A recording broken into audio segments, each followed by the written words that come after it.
We're just waiting. People coming in. I can see it. It's one after the other. So give us a minute and we will start. No problem. You take your time.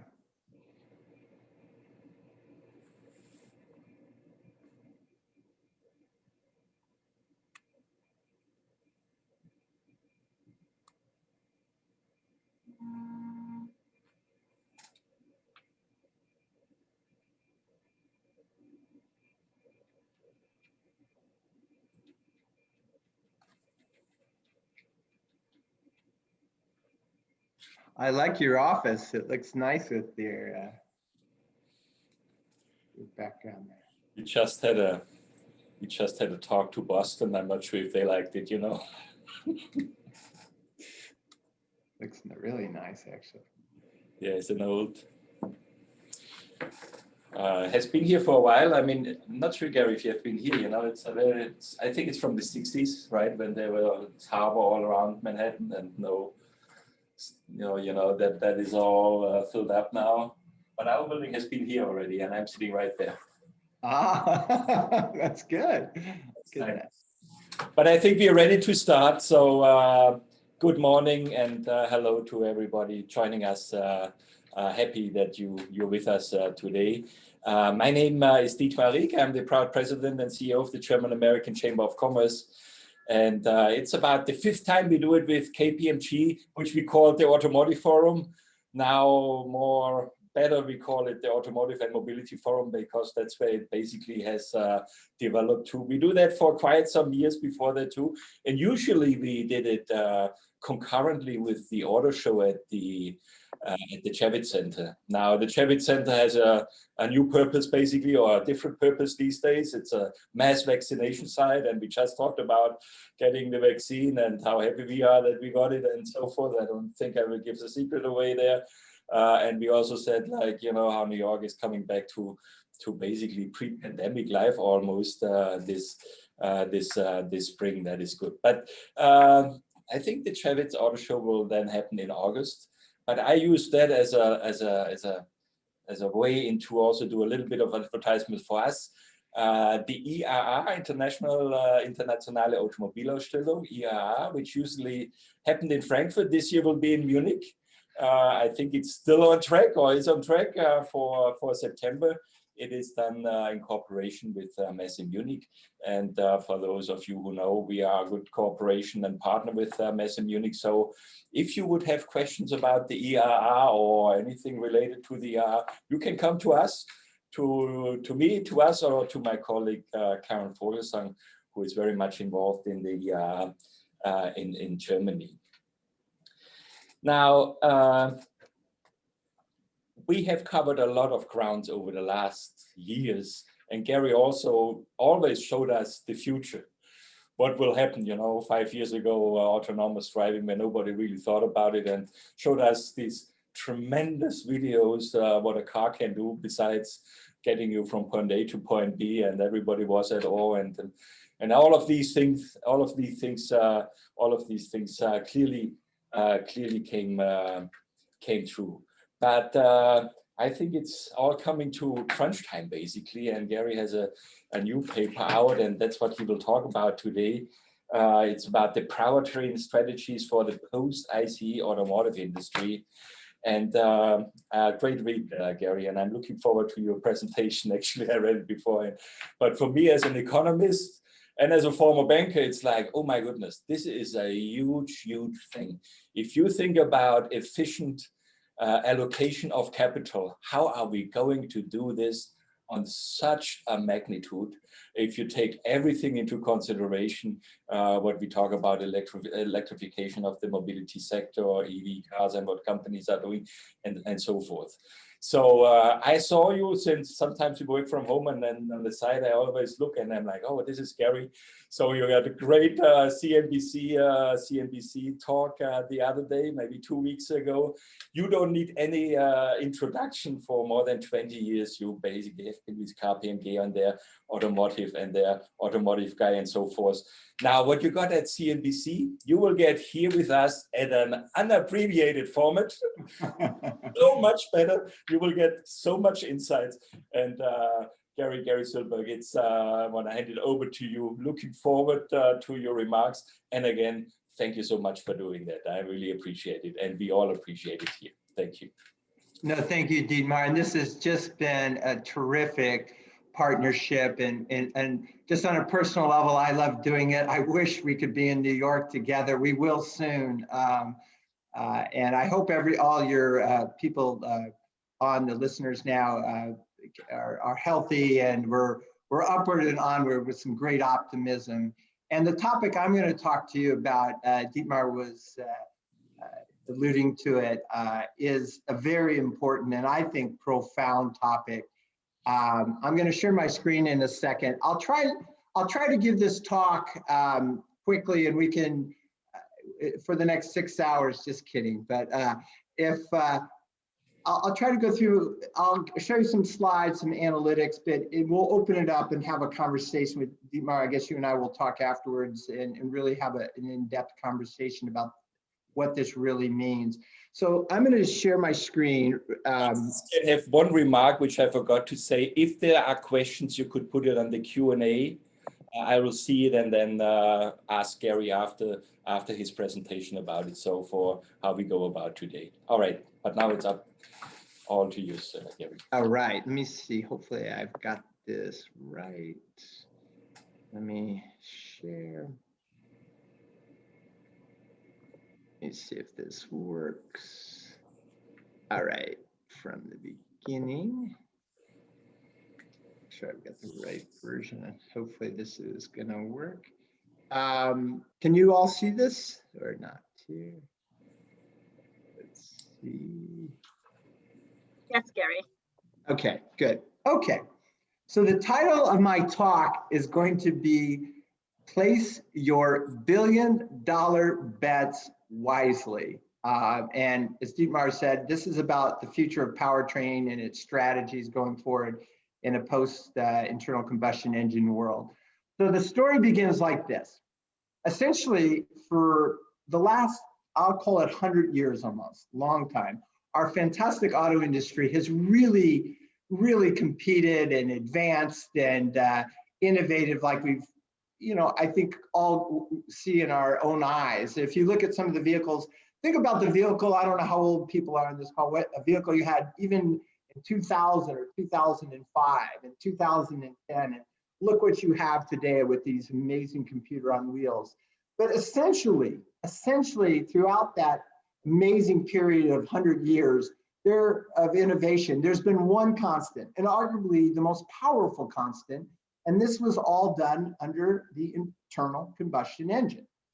You didn't have to worry about what I'm going to talk to you about today is that, you have this beautiful new vehicle. How many people are going to buy it? Is it a sedan, SUV, all the great things? But it was all done under the internal combustion engine. And now suddenly there has been what we call in our paper a tsunami of investment announcements in essentially the last 18 months of over $200 billion of investments in this area called battery electric vehicles primarily. And conventional wisdom, it appears to be, is that the battery electric vehicle may be dethroning the internal combustion engine and will be the dominant force. Now, if you think about our industry, it wasn't by happenstance. It was titled, or named the Ford Motor Company, General Motors, the ultimate driving machine. So this powertrain and what is going to happen has profound implications. And the view that we have of this ICE dominance is going to be dethroned. But what emerges going forward, our view is a little different than conventional wisdom in these $200 billion bets. We do not think the internal combustion engine will be the king anymore, as my wife likes to say, the queen. But what will emerge is something way more complex, way more complicated, and quite frankly, fraught with risk and tremendous opportunities. And that is what we call a mosaic. And I'm going to describe to you this mosaic going forward of powertrains. So yes, you're going to have beautiful, fantastic battery electric vehicles, but you're also going to have in the next 5, 10, 15, and probably even out 20 years, hybrid vehicles, hydrogen vehicles. There's been billions and billions of dollars spent on hydrogen vehicles around the globe. There are applications that you could have with natural gas vehicles. And I've even seen, in fact, a German company in particular I really like is solar. I mean, you have to really expand your mind, but there are applications where you could have solar vehicles. And yes, mark my words, the internal combustion engine is not going away. It will still be around and will have a very important part of our industry. So this is the mosaic. It's going to turn things around that the industry has never really seen over the last 100 years. And quite frankly, there's going to be tremendous opportunity with winners, but trust me, there is going to be a big shakeout and there's going to be some big losers in this change over the next 5, 10, 15 years. And hence why we titled our paper, Place Your Billion-Dollar Bets Wisely. So I'm going to walk you through some of the analytics. Those of you who know me, we're very data-driven and we try to be agnostic. What I'm about to tell you is value. Please don't take anything I say in terms of value judgment. I try to be as agnostic and call balls and strikes the way I see them. This is obviously our opinion at KPMG, and it's a very interesting topic, especially globally, and perceptions globally are significantly different, as you will see in the numbers.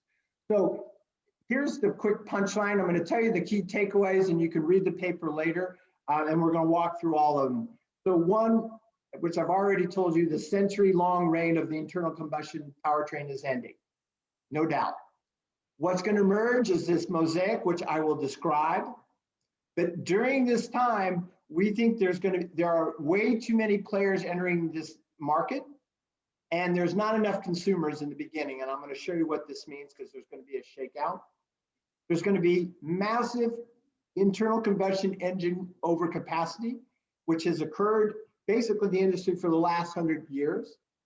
I'm going to walk you through unanswered infrastructure questions that I think people intuitively hear, but we put data and we put analytics behind it, and we'll show you some, I think you'll find interesting numbers. And then we're going to talk to you about the sweeping structural changes that this will mean, and talk to you about the stakes and how big they are, the winners and losers with these billion-dollar bets. And lastly, I want to end on a positive note, is intellectually and strategically what you can do if you're in the industry or watching the industry, how you can use our mosaic to help place your billion-dollar bets wisely, okay? So what happened, and I'll use a metaphor as the crack in the ice, as we would call it. This is the internal combustion engine. I think many of you know the story. If I could take you back to around 2010-11 period, if you'll permit me, there were two companies I want to tell you about. How many of you remember the old Nissan Leaf? Do you guys remember that vehicle? I don't know if you remember it or not. I had a fantastic, the CFO at the time, I won't go into the details of this, but Nissan invited me down to Nashville, Tennessee. This is the US or North American CFO. And he took me out in the Nissan Leaf. And it was my very first time, maybe it was 2011 or 12, I may have it off a little bit. It was my very first time in an electric vehicle that I'd driven. Actually, yeah, it was my first. I did another one later. On a company from Ford, I think, well, I don't know if they owned it, went bankrupt, but it was absolutely a blast to drive. I really had fun with him. But all I could remember was this idea of range anxiety. For those of you who've been in an electric vehicle, you know how it has so much torque and it's so much fun to drive. But when you did it back in the day, we took it out of the headquarters and we drove on the highway. I got to drive it on the highway, and I, of course, got to have fun. But the range, literally, if you would gun it back in the day, you could just see the range go down like this. I mean, right in front of your eyes. I'm like, oh my God, talk about range anxiety and sticking in front of your face. And it was fun to drive, and I thought about it, and he had to go back in and plug it in the garage. It was a boxy, nothing against anybody who has one. Please don't take this the wrong way, but this vehicle was essentially pretty ugly. It wasn't very utilitarian, and it was expensive. It was very expensive. I think they were trying to sell it for $35,000, $40,000 for this, and it was okay. Let's just say They spent, let me get to the punchline in a second.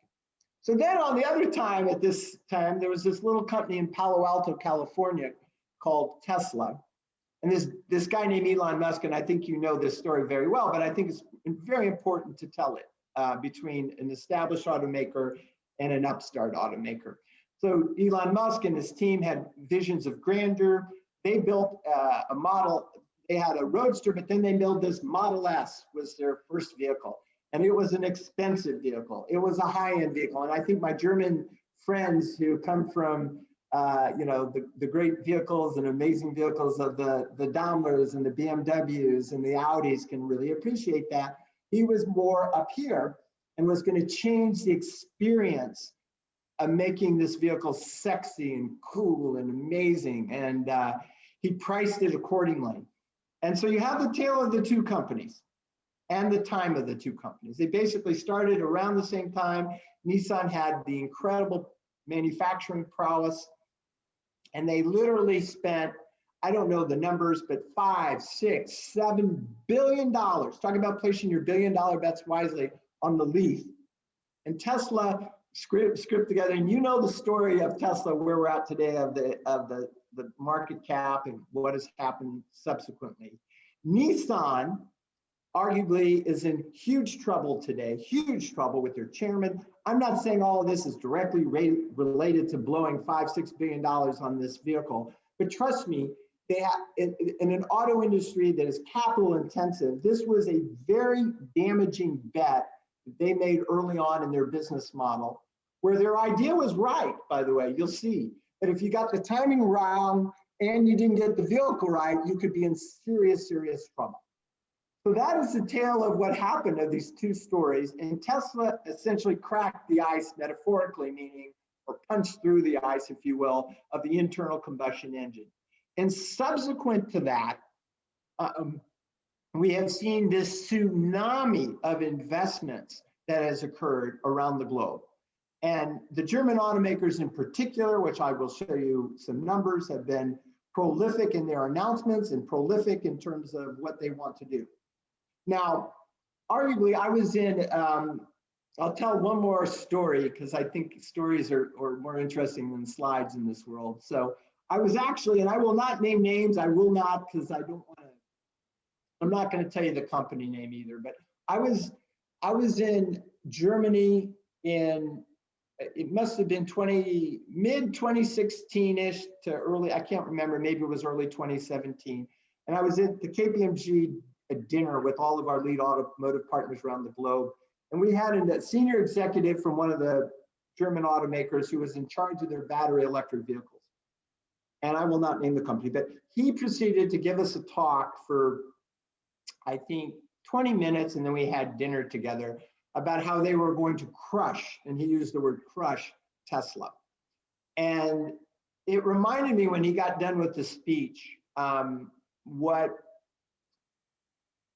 BlackBerry had to say about the Apple iPhone. And it reminded me of what Nokia had to say about the Apple iPhone. It was a very engineering speech about how specifically all the attributes of the Tesla vehicle, they didn't have the quality, they didn't have the blah, blah, blah, PPV. You know, it was a litany of engineering prowess that this company had and Tesla didn't have. And so he sat down at dinner, and I was sitting across from him at dinner and with my German partner.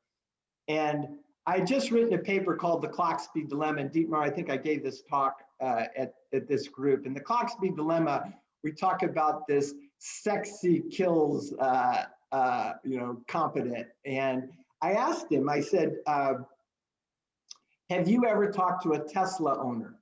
And he had not, which was surprising. And I said, do you know the adjective that people use when they buy a Tesla? And the word is love. They say, I love my car. They don't say I like it or it's great, it's awesome. They say, I love my Tesla. And I said, I think those are important words that you need to remember. And they had a terrible 3 or 4 years. And I think it was a tremendous wake-up call.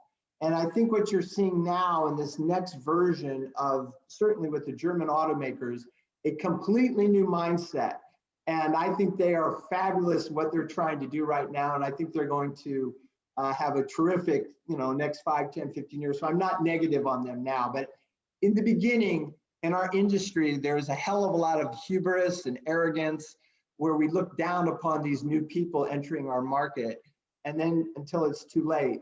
And this is not a foregone conclusion that the German automakers are going to be successful and win. There is no foregone conclusion, but I think they're well positioned. But trust me, and when you get done with the end of my talk, you're going to see that this is all going to be stirred up, and there's going to be winners and losers. So this is today's market cap in terms of investments. I'll walk you through. I didn't, maybe I'll add it later. I'll talk about it, where this ice. So the crack in the ice occurred. Everybody saw what Tesla was doing, and they were going to outdo them. So what has been announced? Here is the $200 billion of investments, and you can see them with the biggest German players leading the world here. So VW, BMW, Daimler have announced it. And look on the right, look at the number of vehicles that will be entering the market. And these are really cool vehicles. So I want you to know, please take it in a positive way. I don't own an electric vehicle, but I'm going to buy an electric vehicle. I'm excited to own one. I think it will be fabulous. But what I'm about to show you in terms of economics, there could be some more Nissan stories versus Tesla stories, or there's going to be both. Let's just say there's going to be some Nissan stories, and there's going to be some Tesla stories as we go forward. So let's take a look at these sexy, beautiful vehicles. So here is the Ford Mustang Mach-E, which is hit the market. You can start to see them. They're doing incredibly well. GM's Hummer. I don't know if you've seen this. This is an amazing vehicle. They have a video. If we were all together, I would show you some videos, but it's very hard to do this when we're remote. I mean, I could, but take a look at the Hummer. It is amazing. It's sold out, but it's selling for $105,000. There's the ID.4 from Volkswagen, and Cadillac has announced some really beautiful vehicles. And the Cadillac Lyriq, which they announced in all-electric vehicle, it's the Consumer Electronics Show. And of course, the Germans have made some really beautiful announcements. You see the Audi e-tron, you see the i4, the Porsche Macan. This is rumored, I guess. And then the Mercedes EQ. So they have really made some beautiful vehicles. And I think they have learned in the last 8 years or 4 or 5 years of taking it to the next level. So I think there's a very bright future, especially with these gorgeous vehicles coming online.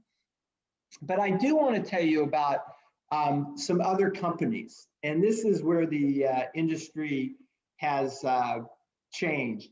So this is a subtlety about the 100-year story. So if you were, all of you out there, let's say Dietmar, I'll pick on you, Dietmar. Let's say you, with your brilliant economic education, you came up and hired these great designers, and you were going to start the Dietmar Automotive Company. If this was 10 years ago, even 15 years ago, even 5 years probably ago, if you could get a design in a beautiful vehicle, and you could convince somebody to give you $1 billion to build a plant, okay, let's just say you could do all these things and design it. You could not enter the market because no one would ever sell you an engine. The engine, the transmission, and the engine were controlled by all the automakers, literally, right? As I told you before, you could not enter this market at all. I mean, you could, but the barriers to entry, and I think it's by happenstance. When was the last time there's been a new automaker enter? When? Tesla, right? And they didn't enter using an internal combustion engine because it took 100 years for the industry to make these internal combustion engines, and they kept this prowess with them. I want you to keep that in mind. So when Tesla cracked open the ice, there is a tsunami of startup companies that have entered the market. Now I'm going to show you 4. There are a lot more. There's 4 or 5 other ones, and I have a beautiful slide of this. Is Rivian, the R1T truck is going on sale. I understand I don't know if they're sold out, but They will be, I believe, the first to market with an electric truck. It is a beautiful truck. I got to know RJ Scringe, who is the CEO. I met him 7 years ago. I will just tell you this, he is phenomenal. He is brilliant. And he's also messianic in a way, more like Elon has this aura. He has the same aura, but he's a different personality. He is really well liked. He's a visionary. And I would tell you right now, watch Rivian. They have tremendous potential. There's a little company called Amazon. You might have heard of them. They invested. They're one of the largest investors in Rivian. I think they own it publicly. I don't know what the number is, but I think it's 20% or more. They made a little order. They ordered 100,000 delivery vehicles from Rivian. Think about that. How would you like to have Uncle Amazon as your investor? So they're making electric delivery trucks for them. And this is their consumer truck, and they're going to make an SUV. I live in Chicago. Their plant is in Normal, Illinois. They bought it from, I think it was the old Mitsubishi plant, similar to Tesla. They got the plant for like $15 million because it was over capacity, abandoned, and they are incredibly well capitalized, okay? Then you have Lucid, the Lucid Air. They have a gorgeous, beautiful car. They're starting at the high-end sedan. By the way, I'm not endorsing these. I just think Rivian is that one. I think Lucid has a really cool vehicle.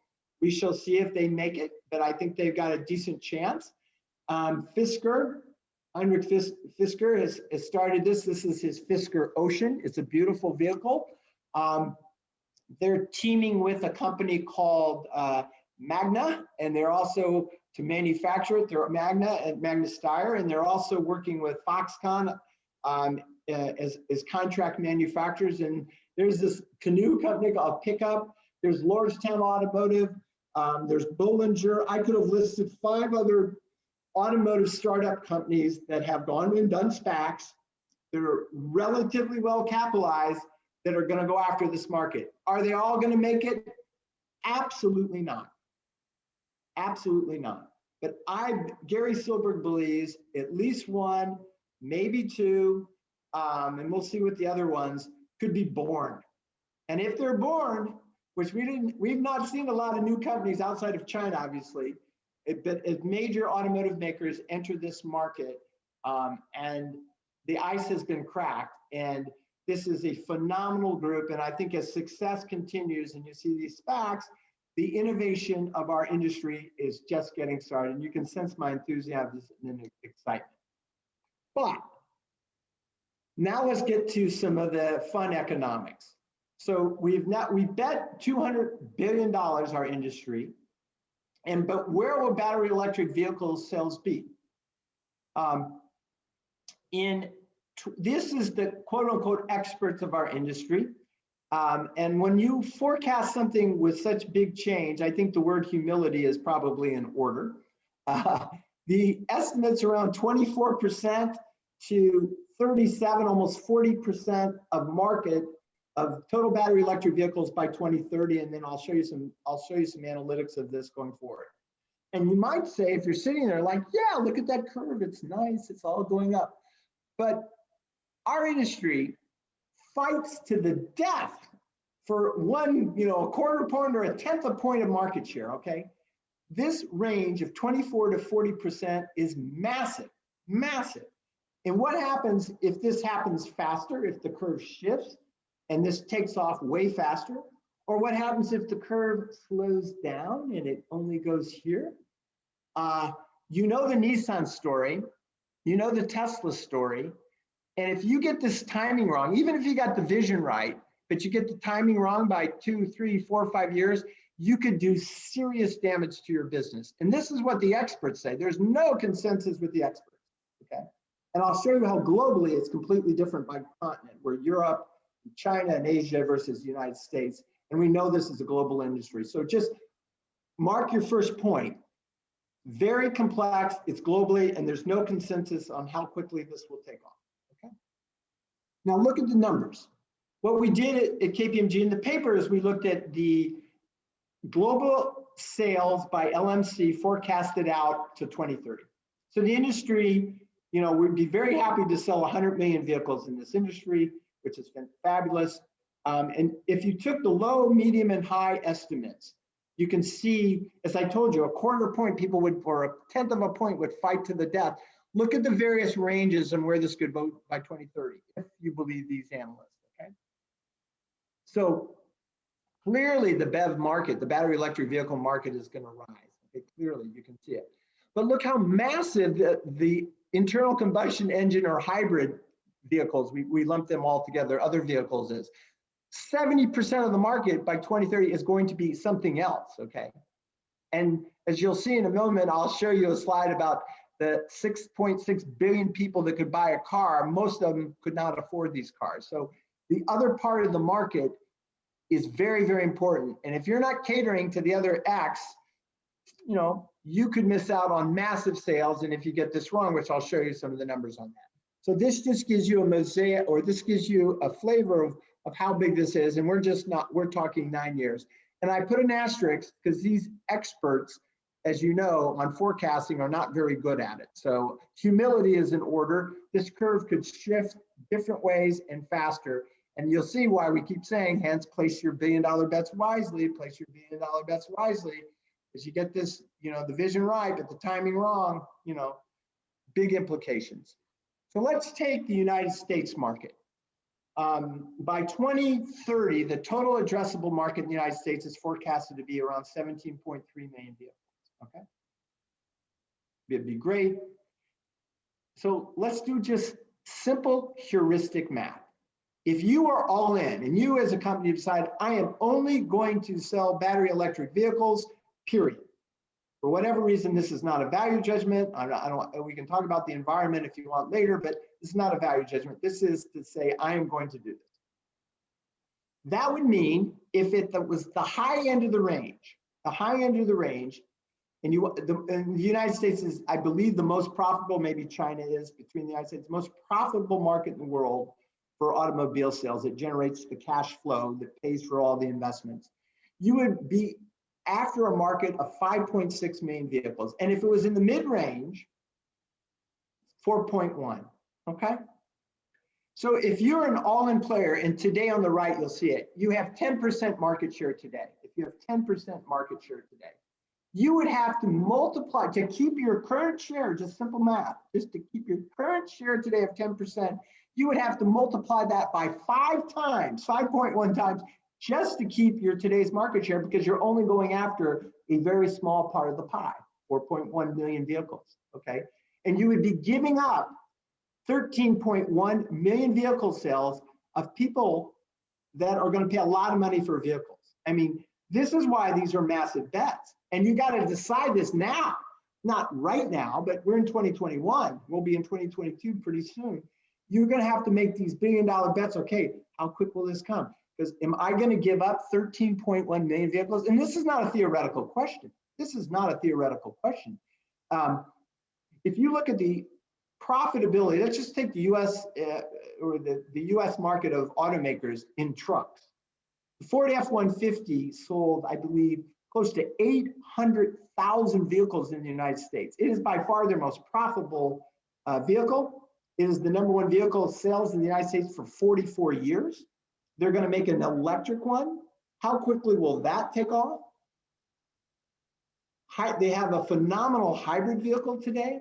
I mean, they got to figure this out. Silverado, Chevy Silverado makes huge amount of their profits for GM, and the GM trucks. And you've got the Toyota Tundra. You have the I'm drawing a blank on the.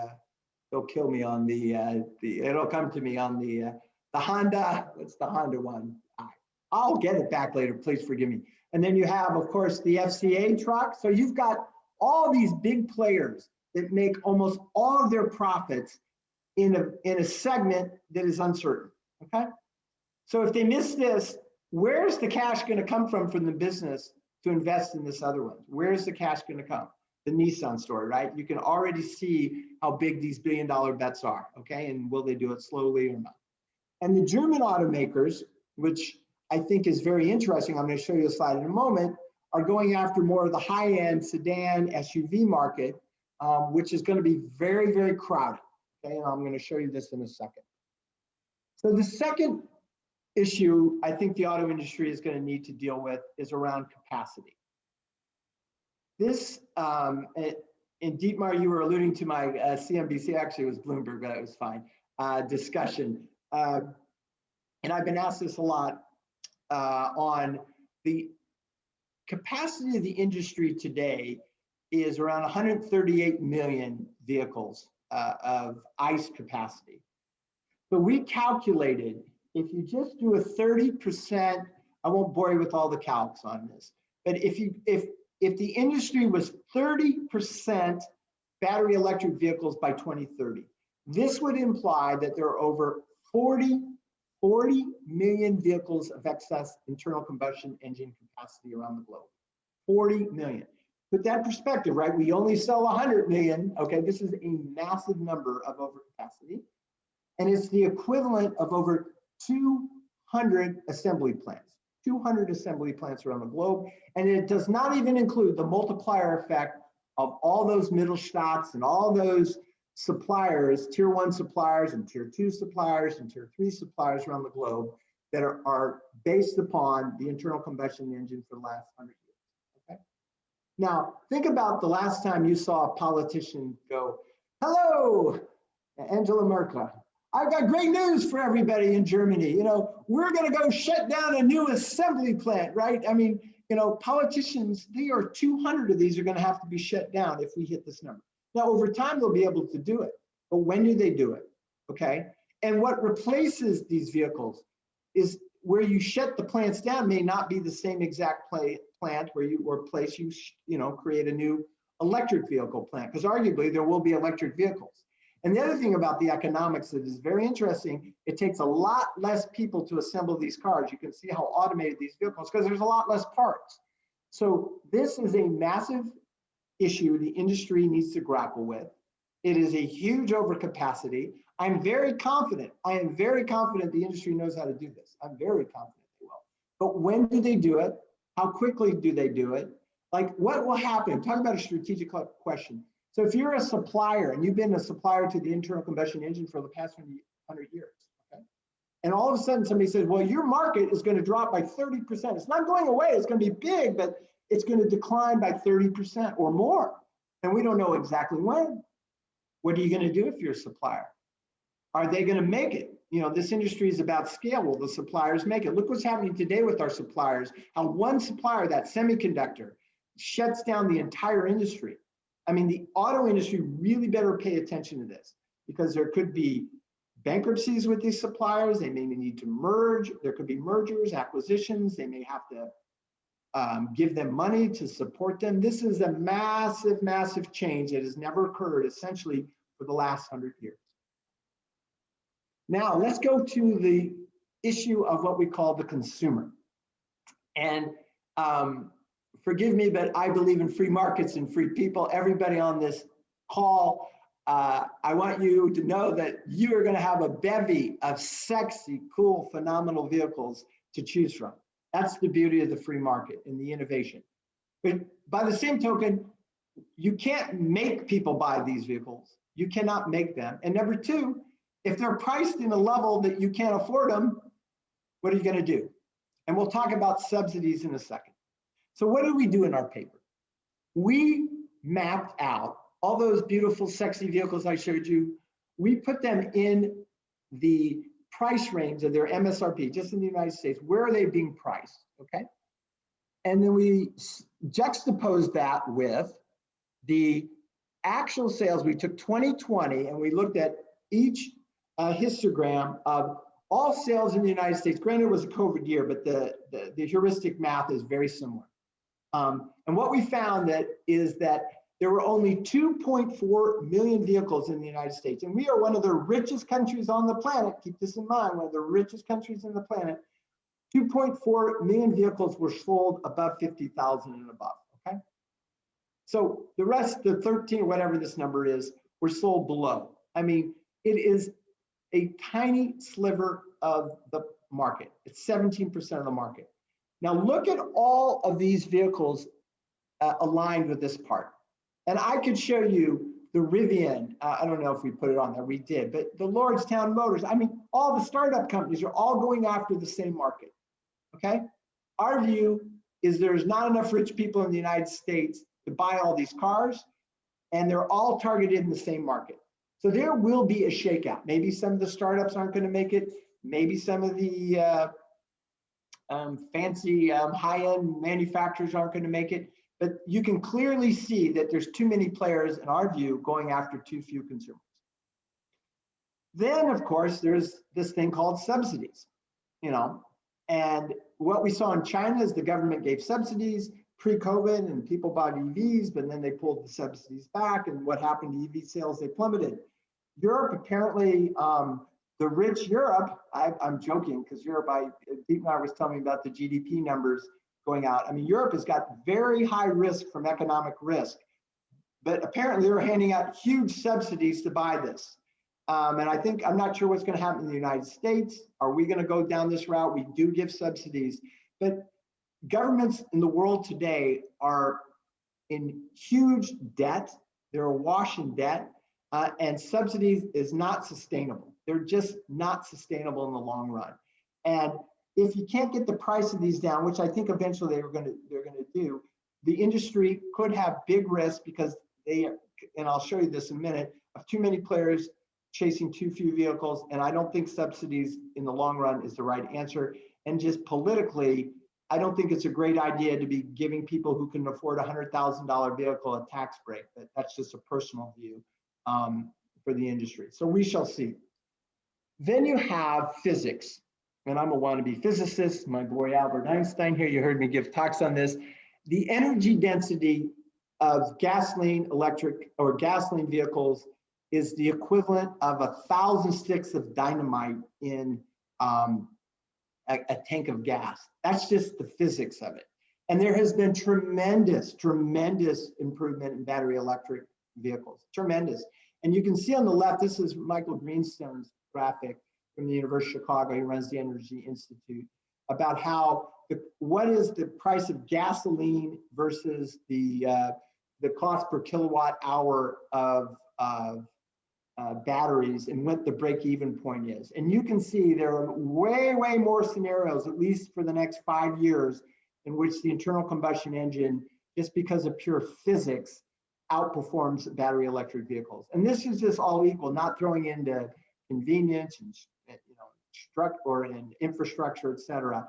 So it's got a lot to compete with. And then secondly, there is massive amounts of obviously environmental damage that is done, which I'll talk to you in a minute, with mining and strip mining and getting the lithium. I mean, this is not just a one-to-one. And this is one of the things I think people need to remember. People tend to think binary in this world. I wish they would stop. It's either 0 or 1 or 100 or 0. This guy's good and this guy's bad. You know, that thinking drives me crazy. It is, the internal combustion engine is not bad by definition. There are things that you can do with a hybrid vehicle that are phenomenal, a plug-in hybrid that can really help our environment. And you're going to hear me talk about hydrogen. There's been billions and billions of dollars bet on hydrogen vehicles, which I think have tremendous applications. Natural gas vehicles have half of the carbon emissions, and the energy density is better than, not as good as gasoline because the molecules are farther away. But if you can compress it, you have a powerful alternative, and that is not as bad for the environment. And then there's solar. So there's a lot of technologies that are out there that could play within this outside of just battery electric vehicles. And as we talked to you about Mosaic, and please do not be surprised to see that. That is something that will happen, and where will we think this world will be? Okay. So then there's the problem of the grid. This is a huge issue, and I'm going to just focus in on the United States. We are one of the richest countries in the world. I was on with Jason Stein, who's the editor for Automotive News, and he interviewed me. If you want to listen to my podcast and you're really bored, you can listen to it. And Jason said to me, he said, you know, Gary, I I was talking to, I don't know who it was in Colorado, but last summer, the entire Colorado grid almost shut down many, many times apparently, because there were so many people working from home. Okay, this is to show you how archaic our grid is. This had nothing to do with battery electric vehicles, okay? Just too many people working from home and almost shut them down. We saw in Texas a very, very sad story with inclement weather in Texas, where you couldn't get heat. Think about that for a minute. All of you sitting down today, if the temperature plummets, you're freezing, and not only can you not get electricity for your home to keep you warm, if you wanted to get the heck out of there and you couldn't even leave because you couldn't even charge your battery to leave. I mean, this is a huge issue. For those of you dialing in or in from California, I mean, Texas is one of the richest states in the United States. California, one of the richest states, I mean, both probably in the world. And they have this archaic, infrastructure called the grid. In California, they have brownouts, they have blackouts. I mean, all over. In fact, Elon jokes that, the only people with lights on are people who have a Tesla Powerwall, okay? So when you see this big increase in battery electric vehicle sales, try to come on this grid in the United States, one of the richest countries in the world, we are nowhere near ready to fix this, nowhere near. And I know the Biden administration is trying to work on this, but if the free market can't figure this out, it's going to take time. And we have to deal with the utility industry, and this is going to take time. I think we will get there. There's going to be a smart grid. I'm optimistic, but trust me, the complexity. And when we say, why do you have to place your billion-dollar bets wisely? Because this could take 5 extra years longer than most people think, or maybe it's going to be faster. Who the heck knows? This is not a value judgment. This is just a risk judgment, and people need to see that. So this is the rich country. But let's talk about the rest of the world. The rest of the world, there are 6.6 billion people on the planet out of 7.9, and that make less than $25,000 a year, number one, 6.6 billion people, and live in areas where there is terrible to no good grid quality, okay? Think about that for a second, okay? So even if you wanted to, and said, you know what, I want to, for environmental reasons, buy a battery electric vehicle and I live in India. There are 1.3 billion people in India in the population, and could be one of the largest automotive markets in the world. South America has massive populations there. They have not the grid to handle this, okay? So if you're an automaker, if you're a supplier, and you're saying to yourselves, wait a minute, I want to sell to 6.6 billion people on the planet, and if I only sell battery electric vehicles, they can't afford it. They don't, even if they wanted to, they couldn't even plug in with the infrastructure. So this is a massive issue. This is a global industry with global scale. This presents tremendous risk and opportunities for people. And this is why I believe this mosaic of powertrains, because in certain countries that have high, there are certain applications where they have hydrogen, which you'll see in Asia in certain cases, where I think could really play out nicely. Natural gas vehicles could play out. You have economics in different other areas where this could play out with the mosaic and hybrids, et cetera, and battery electric vehicles being this mosaic. But trust me, this is not going to change in the next by 2030. This may get better, but a significant amount of the world will not be able to adopt battery electric vehicles. And then lastly, and then I'll quickly shift to how to solve this, and then Dietmar, we can have a conversation. Then there's the issue and the complexity of regulation. I shouldn't say every, but we believe that the regulatory environment, first of all, the regulatory environment is different all over the globe. So if you're an automaker and you're a global automaker, you got to figure this out. And I've never seen such differentiation. Europe appears to be going big into electric vehicles. Primarily, I think they might try to go after hydrogen in France, so you're seeing that mosaic there and other places. But carbon emissions are going to have to plummet there, and they're going to subsidize the hell out of the industries, it looks like to me, and they're going to put pretty draconian penalties if you don't meet these standards. The United States, it appears with the Biden administration, or it doesn't appear, they're going to try to push that forward. And by the way, I want to say this is not a value judgment. I just want people to be long-term thinkers. No one predicted a Donald Trump that would come into power in 2016? Nobody, or I would say it was highly unlikely. In 2024, we could have a new president of the United States, okay, from another party who may say something, and this is not a value judgment, may say, you know what, we don't think the government should be in the business of subsidizing rich people, and we're not going to be in the infrastructure business. We're going to stop. Okay, I'm not saying this is not a value judgment. This is just saying in 3 years from now or 4 years from now that could happen. This is why it's very, very complex. And then you have China, who's pushing forward with their own industry. You have Asia, you have Southeast Asia, and then you have South America. So if you're an automaker, this is complex as hell. I mean, this is complex as hell, and it's very uncertain where you place your bets there and what you need to do, okay? So lastly, to the end, and then we'll open up for discussions. So what do you have to believe, and what do you need to do with this? So KPMG has laid out our view of a mosaic to solve this. And I'm not going to get into the nitty gritty of it, but basically what you need to do is you need to study consumer acceptance analytics, and this is by region. And I'll break it down a little bit more for you. You need to understand the economics of this. When is the battery density going to equal all else if you don't have subsidies? All the technologies there. I think there are tremendous opportunities in the solid state batteries. There's been billions of dollars being invested. I was just hearing a wonderful talk at the Fermi National Labs on some phenomenal breakthroughs in battery electric technology. I know there's billions being invested around the globe. You have ecosystem requirements around the infrastructure that we talked about, and then you got the regulatory. So you have to take these segments and you strategically have to do scenario planning. And you can see why this is mind-boggling, right?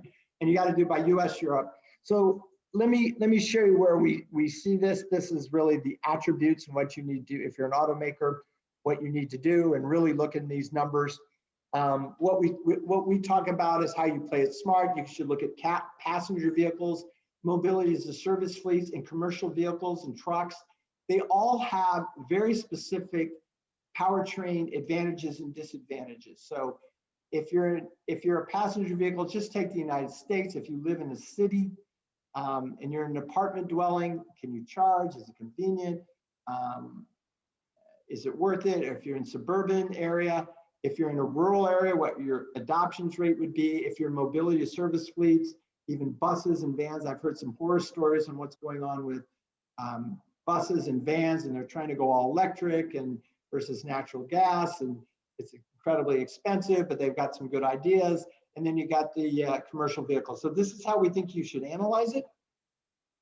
I'll give you some of the, I'll give you examples where we've already done some, I'll give you a little cheat sheet and some of the things we think have occurred.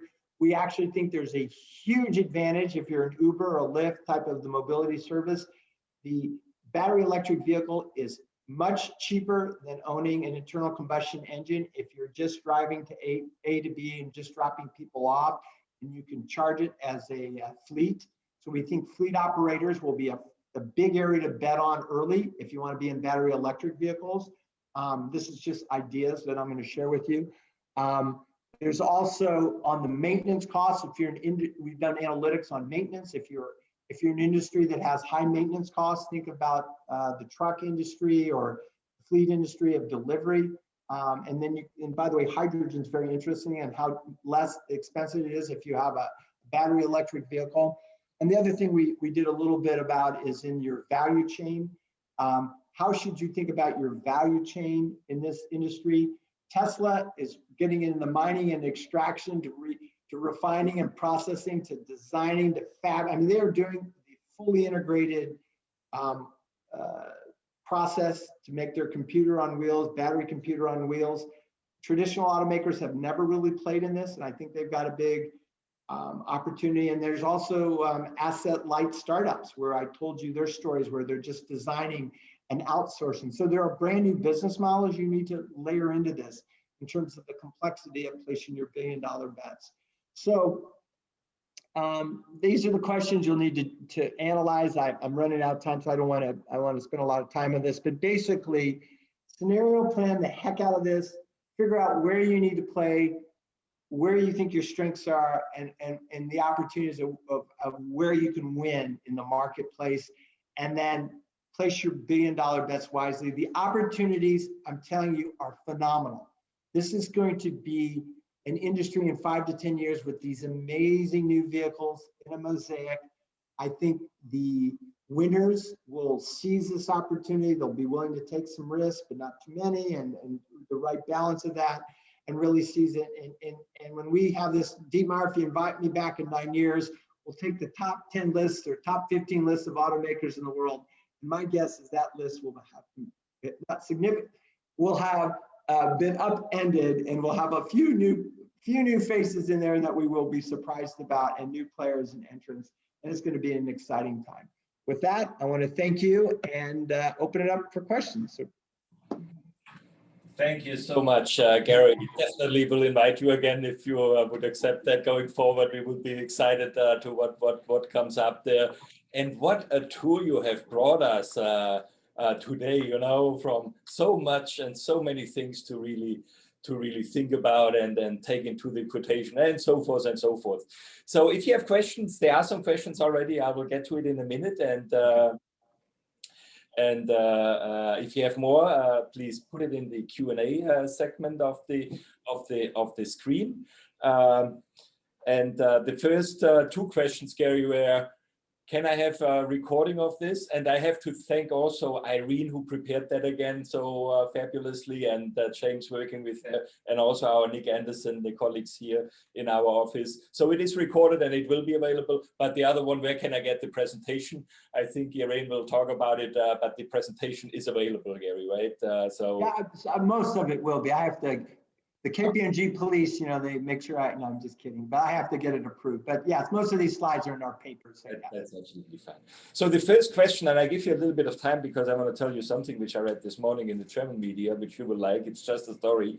But the first question basically is, I think you touched a little bit on it, is what happens to basically market value of supply chain companies, tier 1, tier 2, and tier 3, you know, very...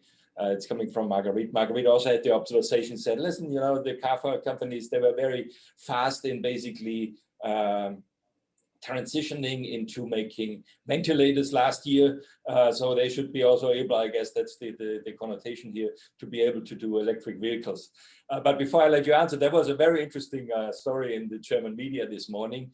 30 years ago, today, 30 years ago, the last Trabant Trabi, you know, the East German car manufacturing, the last car was produced exactly 30 years ago. Now people have nostalgic feelings, and they bring them back and restore them and register them. So as a matter of fact, now the result is that 38,000 Trabants are registered in Germany, and only 34,000 Teslas. So I guess with the production coming on in Brandenburg soon and so forth, this will change sometime. But this is quite an amazing. I love that story. I'm like, oh, look at this. Anyway, so their first question basically was about market cap for tier 1, tier 2, and tier 3 suppliers.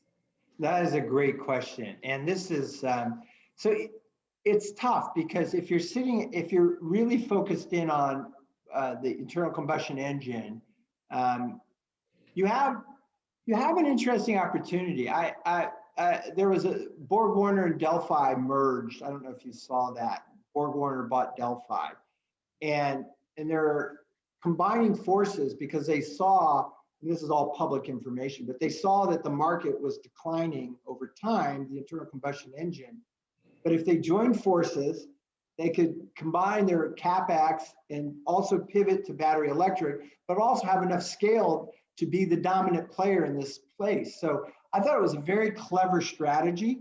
And if you see the market cap of Borg-Warner since they bought Delphi, I think it's up and up significantly because the market said they're being wise, they're combining forces, because the capital budgets together is much more powerful, and they can gives them the optionality to pivot quicker if it happens quicker, or it goes slower. So there's an example of a good one.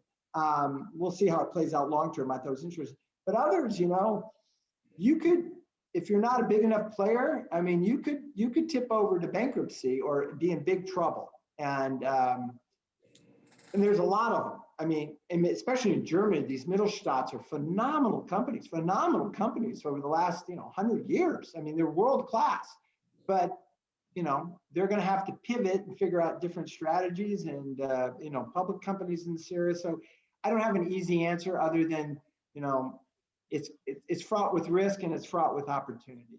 Yeah, no, I appreciate that. And they are indeed very small companies, do very, very specific components as a matter of fact. There was another question, and this is, you mentioned it. What do you do when you have a Tesla and a Rivian at the front door, and you still produce a combustion engine? But I think that this is it all. This is what it's all about. Are there any other insights you would give? 1 second here. I have to.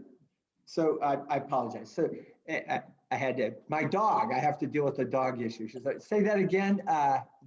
No, really the question, if you are, an incumbent basically, and there's these Teslas and Rivians coming up to your door, and what do you do? That was basically part of your talk, but it's more clear. Do we have any other insights to what the strategy could be? Yeah, so this is interesting. I think what the German manufacturers have done is made, I think, a smart move. They've gone after Tesla and really beautiful, because the German prowess of making cars and beautiful cars that are fun to drive and well-engineered cars, I think that's a really good strategy. But the thing they're going to have to grapple with is the same thing that Tesla less so, but Rivian, will Rivian or even Canoo or Fisker or there's a company called Karma. I mean, there's a lot of these things.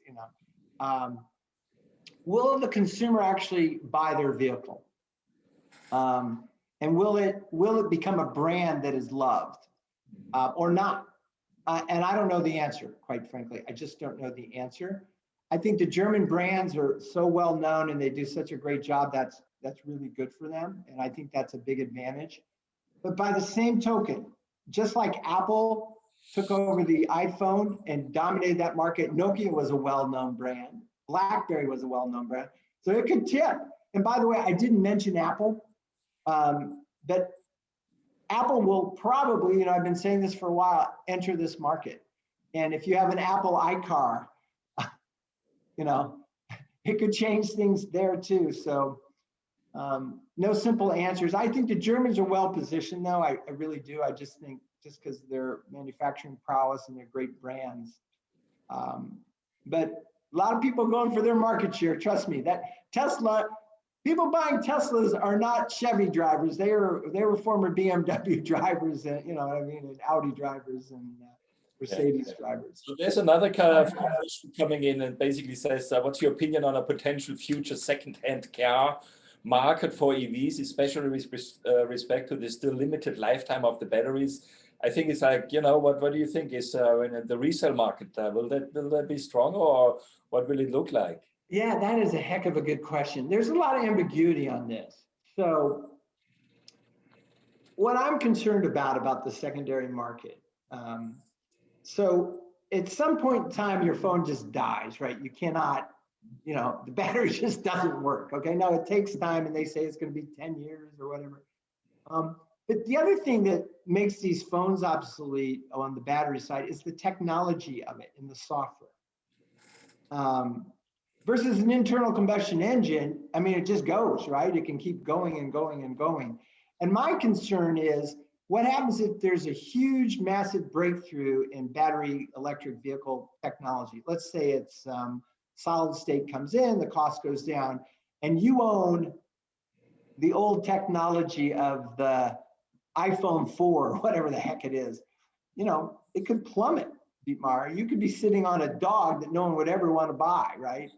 So, but they tell us that they're going to last. They're going to tell us they're going to last 10 years. I don't know. I'm a little skeptical. Yeah. So another question came in. It's basically about the batteries and their basic, climate and environmental impact. Is it?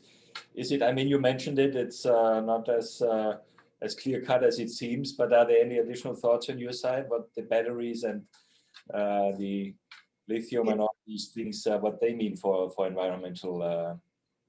I think once you drive, so I think the dirty little secret is, mining and excavating the land is not so good for our environment. To get the lithium, to get the aluminum, cobalt. This is pretty tough on the environment, and it's very energy intensive too. By the way, to get the ore, and then once you get the ore, to get the lithium, the iron out, there's a lot of energy intensity of getting that, which is not good for the environment.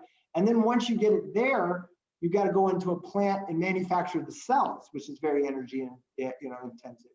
And then, okay, now you're finally, if you're Tesla, that's all the way through the life cycle. Then once you get the cell manufactured, okay, then you put it in the car. And Dietmar, I don't know what type of electricity do you have in New York? I guess natural gas is not allowed. What kind of electricity is in New York? Is it nuclear or is it not? What is? I don't even know. It's going out of. Is it out of commission already? Up the Hudson, they have some gas-fired plants here. But soon the idea for New York City is, and this is why we had a couple of delegations here, is this huge offshore wind reserve, or potential we have. That's the right word. More renewables. So they're really, New York needs about I think 10 gigawatt, I think, at peak capacity, which is a huge amount. But they think they can get that. Let's see, with storage and everything else. But that's they want to do at least 30 gigawatt in the ocean within the next 5 or 7 years. And the potential they see here is between 50 and 100, from Virginia up to the Canadian coast. Well, that's that's terrific. And this is why I say this infrastructure question and the timing of the infrastructure question is so important, and how complex that is. So today, the issue is a lot of places, at least in the United States, when you're plugging in your car, you're basically, in some cases, you have coal or you have natural gas. So you're polluting that way. And I think over time, hopefully it'll be more clean. So right now, buying a battery electric vehicle may or may not be better for the environment, to be honest with you. But over time, it will be. Over time, it will definitely be way better for the environment. And you mentioned it. And obviously the electricity market is local, and then it's state, and then it's regional with the ISOs, and then it is national. And it is extremely complex. And that's one thing I would have like to ask you too, is like, I'm not sure if there are any integrative approaches yet.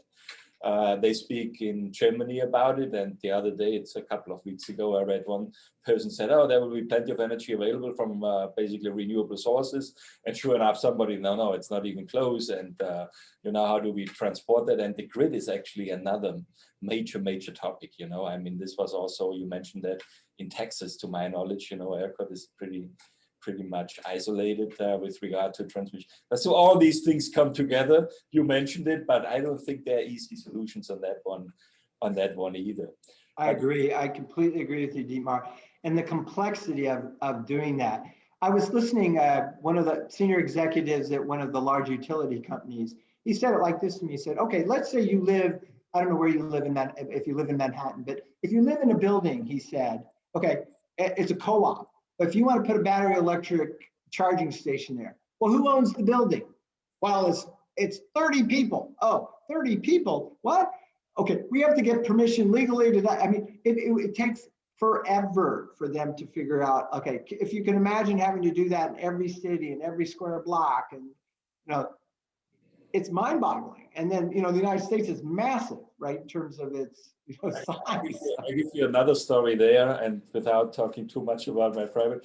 So they are going out now, as they did with the restaurants, gave A, B, C, marks basically, and they do that now for building energy efficiency. And the building I live in, we were thinking we are the most energy efficient because we have this modern glass 3 isolated and so forth. And they gave us a pretty bad rating on that one. I think it's C or D. So what was, don't take that wrong, people. I try to make a joke here. So what was the knee-jerk reaction? let's first get a lawyer and see if that is really right. No, but you know, it's meant to be, I think, but that's how they try to do that. There was one other question, and then I have one thing. I think then we are at about time. The question was, given all your experience and what you see, do you see other trends in transportation? And there were a few examples from Martin, fleets or otherwise, or is there something out there we don't even see yet? You have some thoughts about at this point already? Yeah, I think what's interesting on the fleets, I actually think, you know, this is what's interesting, these new business models. Like Amazon bought 100,000 vehicles from Rivian. They're all electric. And you're seeing, I think Ford's got this, Daimler's got a really good business in commercial vehicles of these fleets being electric vehicles. I think that's a terrific market for battery electric, because you can control it and you can set up your own charging stations in areas where you can control it. It's really, I think, a really great place for that to take off. Hydrogen, by the way, I didn't get enough time. I was talking to somebody in Houston in the hydrogen vehicle area, and there's been billions of dollars have been invested in this. One of the things, CH4 is natural gas, so you get one carbon for 4 hydrogens. Okay, CH4. So that's why when you burn with natural gas versus, I forget what the gasoline, I'm not a chemist here, but there's only one carbon going in the environment, so it's way better. But there's four hydrogens, right? It's H4, right? So what they're trying to do in Houston, because of the fracking is so big, is they can take the methane gas and they're going to try to do carbon capture on the 1C. And there's tremendous opportunity, so you can capture 4 hydrogens for this. And so I think you're going to see a ton of innovation in hydrogen, actually. And I know in Europe they're investing a lot there, and hydrogen vehicles could be really cool, hydrogen fuel cells. Yeah, Germany actually, and the Ministry of Economics is having a ton of projects these days about green hydrogen, both in Germany, but also, you know, across the world, basically, which they support. So for last thought or question, and you know, the lawyers, you know, don't take my last remark too badly. It's always good to look into the ratings. But I find this whole topic so interesting. And I mean, if I think about typical innovations, right? You know, innovation, it's, you know, you get a better product, or it's cheaper, or it's a better process. You get that to some degree here too.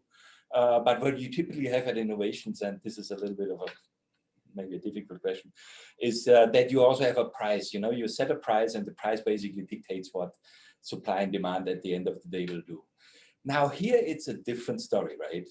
Here you not necessarily have the price. You touched on it. It costs you less, and then there are programs, tax incentives, and so forth and so forth. But they are different all over the board. And you mentioned just carbon capture. So 2 questions is, do you think we would need a price for an exogenous factor, meaning CO2?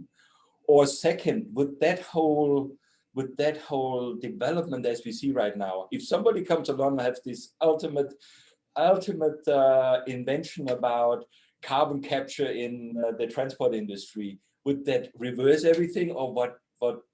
Any thoughts on that one? Oh, that is such a great question. So I love the question.